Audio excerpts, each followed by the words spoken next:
හැම වෙලේම hina වෙලා ඉන්න ප්‍රීතිමත් චරිතයක් විදිහට අපි දකින නර්මදා යාපාබේවර්ධනගේ ජීවිතයට අද දරා ගන්න බැරි ශෝකයක් එකතු වෙලා. ඇගේ ජීවිතේ ශක්තිය වුණු, ඇගේ මුළු ලෝකියම වුණු ආදරණීය පියාණන් ඇයට සමුදීලා. නර්මදා හදවතින්ම ලියුවේ සංවේදී සටහන අද බොහෝ දෙනෙකුගේ දාස් කඳුලින් තෙත් කරලා තියෙනවා. ප්‍රවීණ රංගන ශිල්පිනී නර්මදාගේ පියාණන් වන ALY අබේගුණවර්ධන මහතා පසුගිය මැයි 2 වෙනිදා මෙලොවින් සමුගත්තා. 1947 වසරේ ජූලි 6 වෙනිදා උපත ලැබූ ඒ මහතා වියෝවන විට 48 වන වියේ පසු වුණා. ඇගේ හැම ජයග්‍රහණයක් පිටුපසම සෙවණෙල්ලක් වගේ හිටපු ඒ යෝධ ශක්තිය නිහඬවීම නර්මදාට විතරක් නෙවි මුළු පවුලේ අයටම දරා ගන්න බැරි වේදනාවක්. පියාගේ වියෝවෙන් පසුව නර්මදා මුහුණු පොතේ තැබූ සටහන කාගෙත් හදවතට තදින්ම දැනුණා. මට හරි මහන්සි තාත්ති.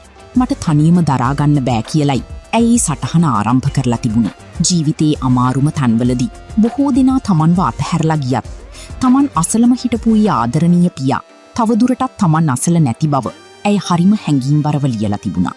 තාත්තා කෙනෙකුගේ අඩුව කිසිදා පිරවිය නොහැකි බව අපට නැවතත් මතක් කර දුන්නේ සටහන බොහෝ දෙනෙක් අතර හුවමාරු වුණා. අබේගුණවර්ධන මහතාගේ දීහිය බොරැල්ලේ පෞද්ගලික මල්ශාලාවක තැන්පත් කර තිබූ අතර කලාක්ෂේත්‍රී බොහෝ පිරිසක් ඔහුට අවසන් ගෞරව දැක්වීමට පැමිණ සිටියා. ආගමික වතාවත් වලින් අනතුරුව පසුගිය සඳුදා පස්වරුවේ අවසන් කටයුතු සිදු කරනු ලැබුවා. පියාණන් අහිමි වීමේ වේදනාවෙන් ඉන්න නර්මදා ඇතුළු පවුලේ සැමට මේ දුක දරා ගන්න ශක්තිය ලැබේවායි අපි ප්‍රාර්ථනා කරනවා.